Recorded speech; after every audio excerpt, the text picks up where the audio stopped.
It takes a certain kind of stubborn to park a $250,000 utility truck in front of your house and think nothing will happen. But it takes an entirely different breed of evil to smile while towing it away.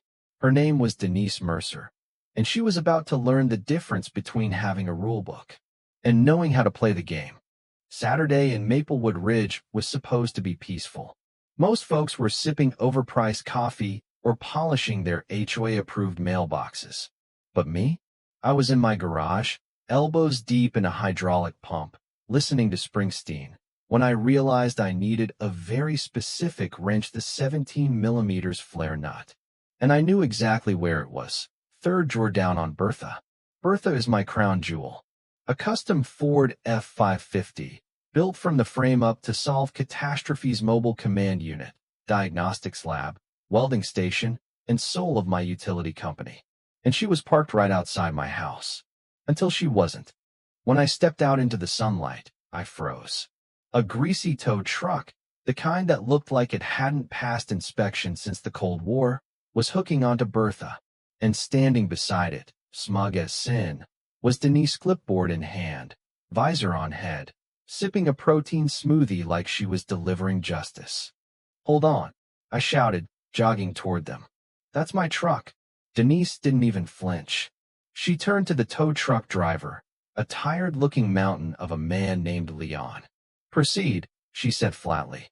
"Violation confirmed." Leon looked at me, unsure. "She says you've been parked over the time limit." "Time limit?" I sputtered. "It's been maybe an hour. I was in the garage." Denise finally turned to me.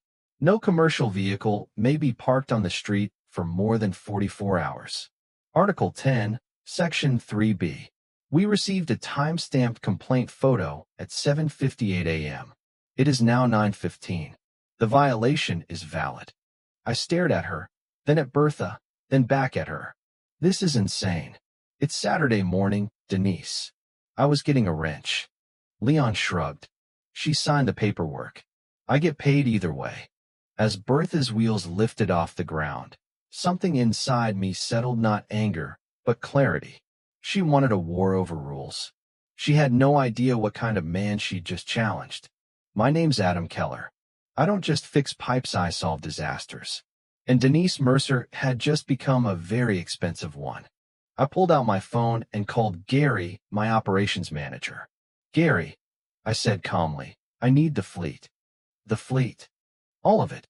The Boarhound, the Cyclops, the Digmaster. Wake up the Kraken." Gary paused. "You okay, Adam?" "Never better." 30 minutes later, Maplewood Ridge wasn't peaceful anymore. It was ground zero. The Boarhound came first, our hydro excavator that looks like a cross between a tank and a dentist's nightmare. Then came the bucket trucks, twins we call the Lookouts. After that, the Cyclops, a vacuum truck so loud it makes car alarms cry.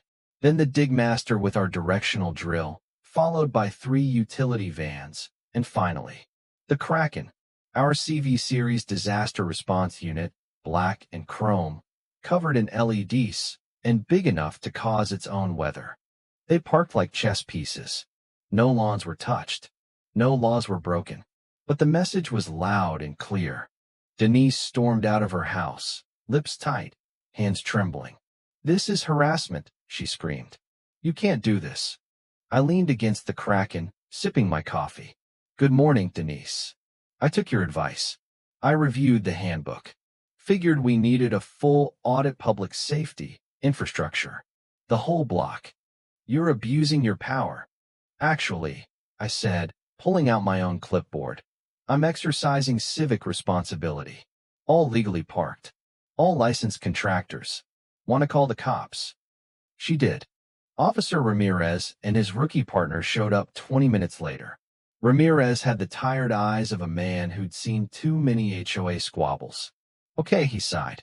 "Someone explain why there's a construction site in suburbia." I explained the audit. The sewer lines. The transformers. The possible erosion. Ramirez squinted. "You're not digging, are you?" "Nope. Just observing.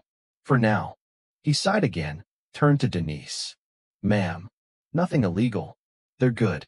She was livid, but she couldn't touch me. That afternoon, we got to work, not real work, performative work. My team flagged lawns with fake GPR scans. Dave, our plumber, fed a sewer cam down the drain and pretended to find cracks. Sparky, our electrician, scanned her lawn's transformer with a stud finder wired to an iPad. Every noise, every beep, every hose blast was aimed at Denise's pristine rose garden. At 11:30, we ran a water pressure test. It required shutting off the water for exactly one house, Denise's. By 2 p.m., she was a volcano. And then she snapped.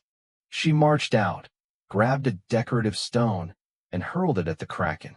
It bounced harmlessly off the tire. But Bob, my neighbor with the American flag and the lawn gnome army, caught it on video. That was all I needed. Denise called an emergency HOA meeting that night. Her plan? To have me fined, sued, exiled. I showed up with my crew, clean shirts, clipboards in hand. No words, just presence. She presented slide zoomed-in photos, drama, accusations. When it was my turn, I calmly pulled out my security cam footage showing the tow was illegal. 1 hour, 22 minutes. I read a statement from Leon, the tow driver, saying Denise had pressured him. I presented the fake but convincing audit report showing sewer threats under the homes of her few supporters. Then I played Bob's video, her throwing the stone. The room gasped. And finally, I dropped the invoice. $500 for emergency sidewalk repair. Filed. Ignored. Unpaid. So my lawyer filed a mechanic's lien on the HOA's assets that afternoon. All accounts frozen. Pool. Closed. Landscaping. Canceled. Lawsuits. Unfunded. The room exploded. Bob stood up and called for a vote of no confidence. It passed. Denise was out. Then Bob pointed at me. I nominate Adam Keller for interim president. I tried to protest, but the chant started. Adam. Adam. And that's how I went to war with the HOA. And ended up running it. My first act?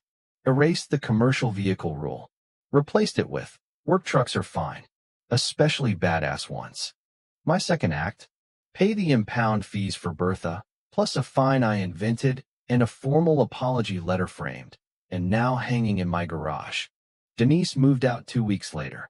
Word is, she bought a condo downtown run by a retired Navy drill sergeant who finds people if their blinds aren't angled at 45 degrees. I laughed for a good 10 minutes when Bob told me that. And now, I'm still in Maplewood Ridge. Still solving problems. Just with a little more paperwork. And every time I look at Bertha's chrome grille shining in the sun, I smile. Because sometimes, when you fight the system, you end up becoming it. And if you're lucky, you get to rewrite the rules.